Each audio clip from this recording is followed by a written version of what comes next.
como a análise estática é feita na prática no Google. Eles fazem muito isso. As primeiras tentativas não deram certo. Não deram certo principalmente porque elas focavam só na qualidade da análise estática, no resultado teórico que essa análise estática poderia trazer para a empresa. Então, é muito bom ter essa análise, vai eliminar todos esses bugs. Certo, isso é o benefício, mas qual o custo? Em particular, lá em Google, essa engenheira, ela apresentou 2 fatores principais para o sucesso recente das análises estáticas, do uso de análise estática em Google. Primeiro, escalabilidade, então, ou seja, tem que ser uma solução que seja escalável. Porque lá em Google, eles têm mais de 100 milhões de linhas de código, mais 10 mil engenheiros trabalhando e mais de 10 mil revisões de código por dia. Então é muito código que é contribuído todo dia. Se você roda uma análise estática que é extremamente pesada, não dá tempo de rodar a análise estática nesse código todo, 10 mil revisões de código por dia que chega para revisar. Tá? Então precisa ser uma análise estática que é incremental, ou seja, ela não trabalha ignorando o que já existia daquele programa. Se ela trabalha nos diffs que são submetidos para revisão de código, ela é incremental, ela tem maior chance de dar certo. Tem que ser bem simples também para ter essa escalabilidade. E tem que ser composicional. O que a gente chama de composicional é que eu posso analisar um método lá em separado, num thread, num servidor, analisar outro método no outro servidor e depois conseguir chegar a uma conclusão geral sobre o programa com base nas conclusões individuais que eu obtive para as partes do sistema. Então eles têm mais de 200 tipos de análise. Um tipo é tente, outro tipo é ver se tem documentação no código, outro tipo é ver se string é comparada com igual, mais de 200 disso daí. Então, como são muitas análises, muito código, tem que ser incremental, simples e composicional.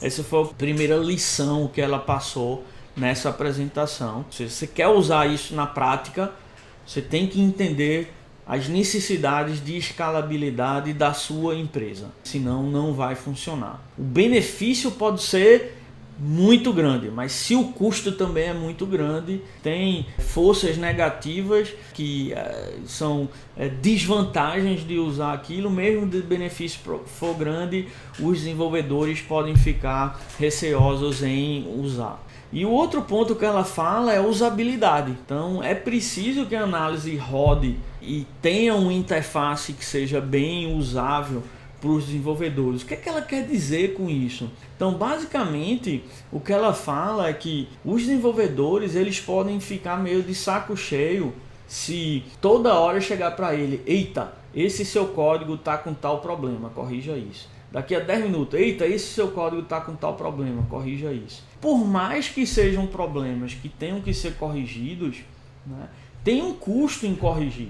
Se ao invés da análise simplesmente falar para o desenvolvedor: olha, tem um problema aqui, pode ser que aqui você não deveria estar usando esse comparador igual para comparar strings. Se ao invés dela simplesmente relatar o problema, se ao invés disso ela também sugerir uma correção automática que o desenvolvedor possa só clicar, vai facilitar a vida.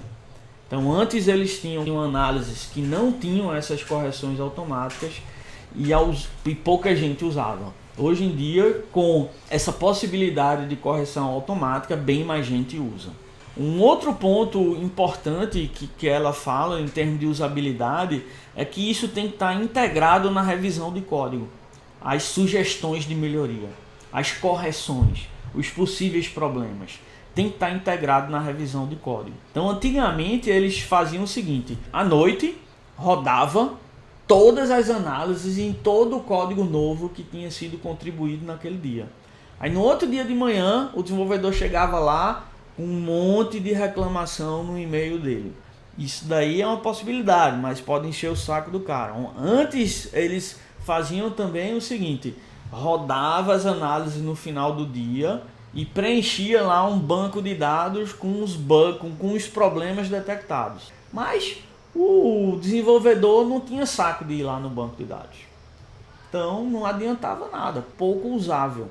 Aí depois eles disseram, não, vamos aqui colocar um time, 10, 20, sei lá quantas pessoas, que fica lendo o banco de dados e abre bug fix, abre change requests para o desenvolvedor ver que tem um bug, que tem um problema no código dele. Aí montaram essa equipe, mas isso não é escalável.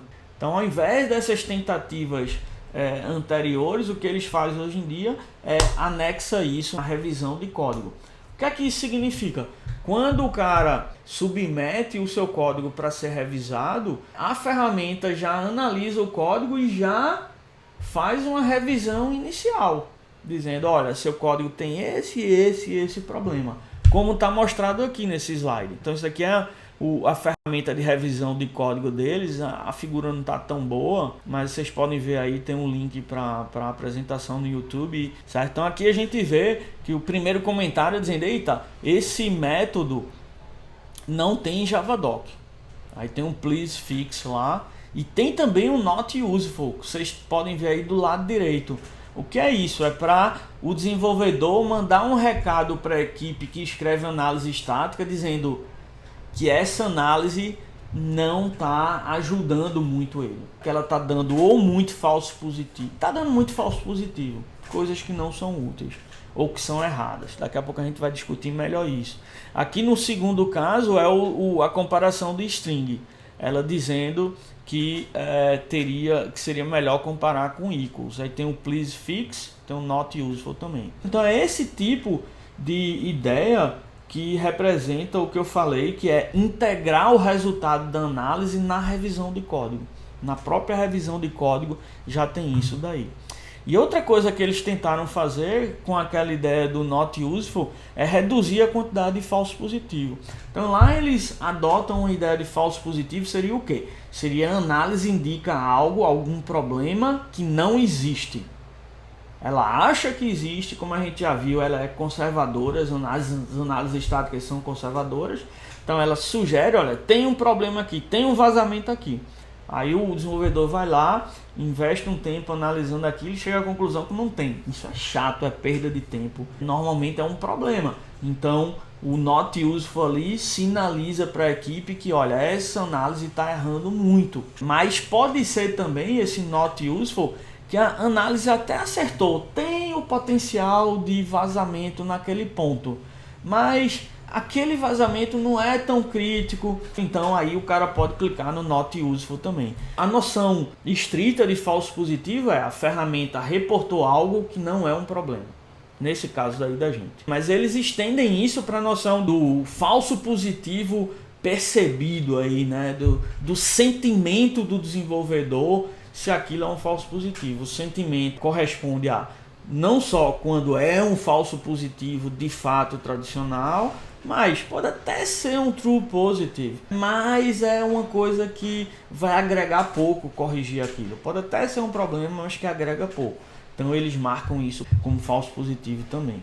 Então tem várias iniciativas que eles fizeram para isso. Essa do not useful que eu falei é o que chama de monitoramento. E também tem uma coisa que é muito importante para eles, é que em versões anteriores lá em Google das ferramentas, eles não distinguiam novos problemas de problemas antigos. Então ele tinha uma versão lá do código que ele dizia, olha, nesse ponto você precisa usar um equals. Aí o cara já na primeira revisão o cara disse, não, esquece, isso aqui não é útil, não é um problema. Aí daqui a 3 semanas você dava um novo commit naquele código, ele via o mesmo igual, ele dava a mesma indicação de problema. Aí isso daí o desenvolvedor não aguenta. Então são dicas bem práticas de como fazer isso daqui útil na prática, né? Análise estática ser útil na prática. Também ela dá a perspectiva que tem mais a ver até com o título da apresentação, que é essa perspectiva de fazer análise não só no código-fonte. Faz análise na documentação, ver se a documentação tem algum problema, Outra situação é vulnerabilidade de projetos importados. Então, vai lá que tem um projeto open source importado, não é código-fonte, vem um API, mas eu quero saber se tem vulnerabilidade. Tradução de arquivos, checar se uma dada release do sistema tem todos os arquivos de idiomas e tal. Uma outra verificação é checar o tamanho do binário antes e depois da mudança. Então, se aumentou muito, pode ser um sinal de que alguém fez alguma besteira. Verificar conformidade dos arquivos de configuração, padrões que tem em arquivo de configuração e compatibilidade disso com o código-fonte. Então, você renomeou uma classe no código-fonte, esqueceu de renomear ela no arquivo de configuração. Esse tipo de coisa assim. Ou mesmo se você deletou um artefato, um arquivo fonte, por exemplo, mas tem um arquivo de documentação que referencia aquilo. Então, esses tipos de verificações são bem simples de implementar. Faz parte lá daqueles mais de 200 análises que são verificadas por Google, que vão além do código-fonte, né? Ela reforça muito essa importância de que é bom fazer análise no código-fonte, mas também tem benefícios em fazer ela fora de código-fonte. E acho que são fora do código-fonte, muitas vezes são análises triviais de implementar, mas trazem benefícios.